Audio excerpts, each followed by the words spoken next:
हमें गर्व है इस बात पर कि भारत आज दुनिया की 5वीं सबसे बड़ी इकोनॉमी है। सिर्फ 4 देश हमसे ऊपर हैं, US, China, Germany, Japan. UK, Canada, Italy, France जैसे डेवलप देश इकोनॉमी के मामले में हमसे पीछे हैं। वर्ल्ड बैंक ने भी कहा है कि इंडिया एक फास्टेस्ट ग्रोइंग इकोनॉमिक कंट्री है जो आगे भी ग्रो करेगी। S&P ग्लोबल का तो ये भी कहना है कि 2030 तक इंडिया दुनिया की तीसरी सबसे बड़ी इकोनॉमी होगी।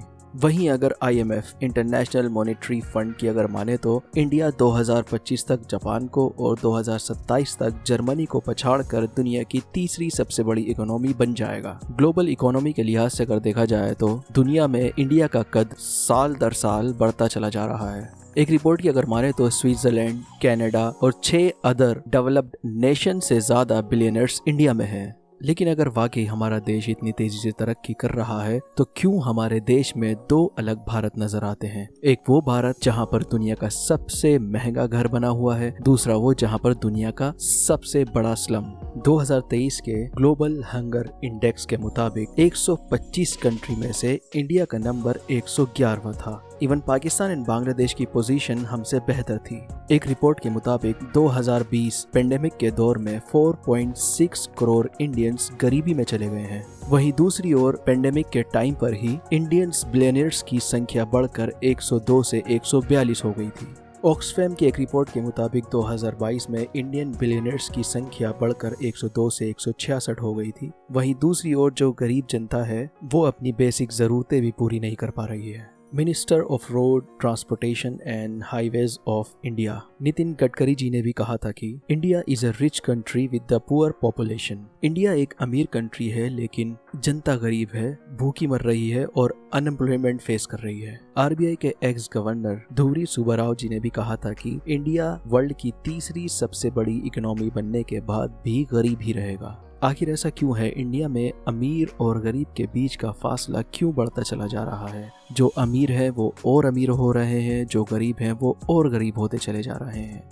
इसका अंदाजा हम इस बात से लगा सकते हैं कि ऑक्सफैम की एक रिपोर्ट के मुताबिक इंडिया की 40.5% वेल्थ सिर्फ इंडिया के 1% लोगों के हाथों में है। यानी हिंदुस्तान की 40% से ज्यादा की दौलत सिर्फ 1% लोगों के हाथ में है। वहीं 99% लोग 60% में ही सीमित हैं।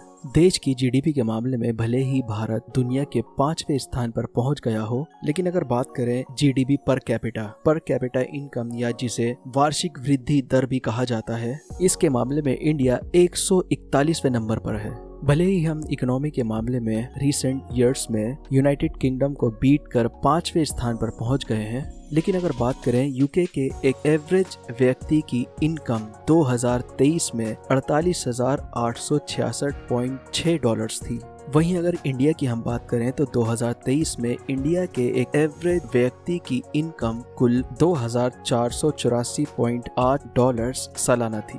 वहीं अगर बांग्लादेश की बात करें तो 2023 में बांग्लादेश के एक एवरेज व्यक्ति की इनकम 2,529.1 डॉलर सालाना थी। 2022 में भूटान के एक एवरेज व्यक्ति की सालाना आय 3,704 डॉलर्स थी। बात करें अगर श्रीलंका की, जहां पर लोगों के खाने के वांदे हो गए थे और GDP पूरी तरह ध्वस्त हो चुकी थी, वहां की भी GDP पर कैपिटा 2023 में भारत से ज्यादा है, 3,828 डॉलर्स। तो GDP पर कैपिटा के डेटा के हिसाब से हमें पता चलता है कि भारत में रहने वाले एवरेज लोगों की इनकम दूसरे देशों के मुकाबले बहुत कम है। इसीलिए भारत के दुनिया की 5वीं सबसे बड़ी इकोनॉमी बनने के बाद भी हमारे देश में गरीबी है।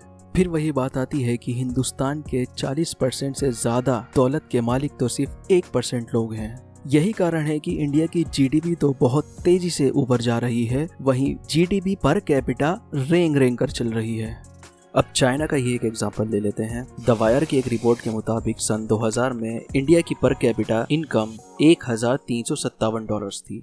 यानी भारत का एक एवरेज व्यक्ति एक साल में 1,357 डॉलर्स कमाता था और उसी दौरान वही चाइना की पर कैपिटा इनकम थी 4,450 डॉलर और 2022 तक चाइना की पर कैपिटा इनकम 12,720 डॉलर तक पहुंच गई है और 2022 तक इंडिया की पर कैपिटा इनकम कुल 2,388 तक ही पहुंची है। और अगर ऐसा ही चलता रहा तो भले ही भारत दुनिया की पहली सबसे बड़ी इकोनॉमी बन जाए, लेकिन भारत की जनता गरीब ही रह जाएगी।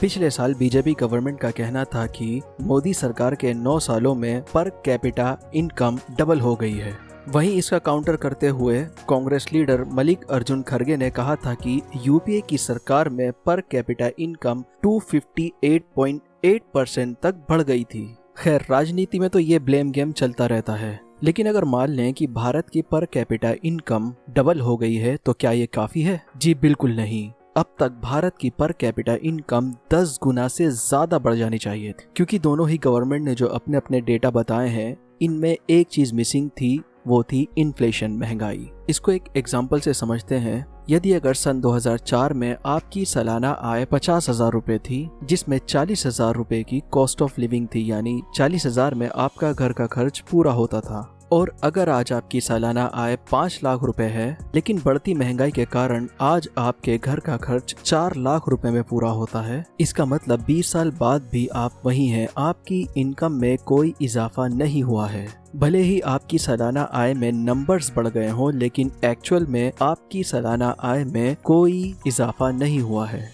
वहीं इकोनॉमिक एक्सपर्ट्स का कहना है कि इंडिया की पर कैपिटा इनकम बढ़ी तो है, लेकिन बहुत कम।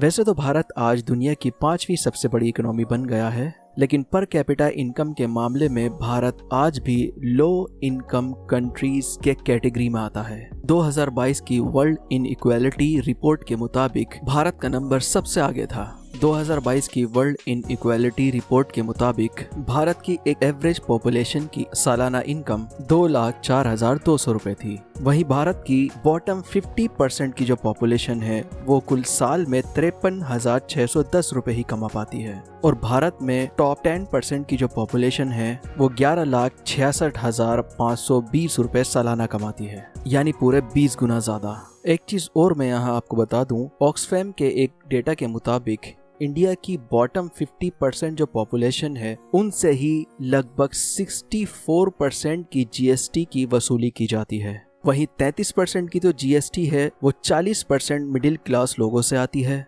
वहीं इंडिया की टॉप 10% की जो पॉपुलेशन है, उनसे सिर्फ जीएसटी का 3% ही आता है। और भारत में ये इनकम इनइक्वालिटी जो है, ये रीजनल भी है। ये जो आप रेड कलर में देख रहे हैं, इन्हीं स्टेट्स में भारत की पुअर एंड पुअरेस्ट पॉपुलेशन रहती है। ऐसे ही इनकम डिस्पैरिटी हमें भारत के रूरल और अर्बन एरियाज में देखने को मिलती है। 2019 और 21 के एक डेटा के मुताबिक भारत के रूरल एरियाज में रहने वाली 54% तक पॉपुलेशन पुअरेस्ट है। वहीं अर्बन एरियाज में रहने वाली पॉपुलेशन कुल 10.4% तक ही पुअरेस्ट है। इसी इनकम डिस्पैरिटी की वजह से हमें अपने ही देश में 2 अलग भारत देखने को मिलते हैं। एक वो जहां ऊंची ऊंची इमारतें बनी हुई हैं, वहीं दूसरी ओर गरीबी अलग ही नजर आती है। वहीं Congress leader member of Lok Sabha Rahul Gandhi ने भी कहा था कि मोदी गवर्नमेंट में 2 अलग भारत एग्जिस्ट करते हैं। बात आती है कि कैसे भारत में इनकम इनइक्वालिटी और इनकम डिस्पैरिटी को फिक्स किया जाए, कैसे भारत में अमीर और गरीब के बीच बढ़ते हुए गैप को कम किया जाए। इसके लिए गवर्नमेंट द्वारा फिस्कल एक्शन इनकम डिस्पैरिटी को इम्प्रूव किया जा सकता है,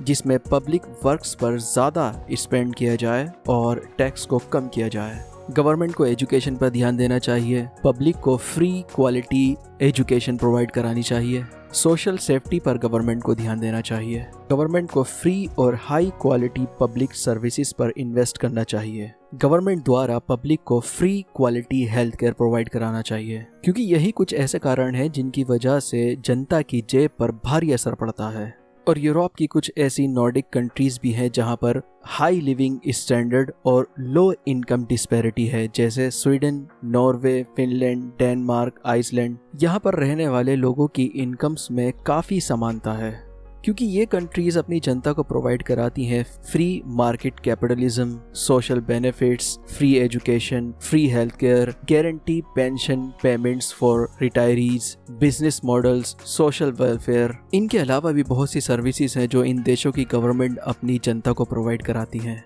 इसीलिए इन देशों में लो इनकम डिस्पैरिटी है, यानी अमीरी और गरीबी के बीच का गैप कम है। अगर इन कंट्रीज जैसे मॉडल को हमारे देश की गवर्नमेंट द्वारा भी फॉलो किया जाए तो शायद हिंदुस्तान में अमीरी और गरीबी के बीच का फासला कम हो जाए। तो आज की वीडियो को इतना ही रखते हैं, मिलते हैं नेक्स्ट वीडियो में ऐसे ही किसी इंटरेस्टिंग टॉपिक के साथ।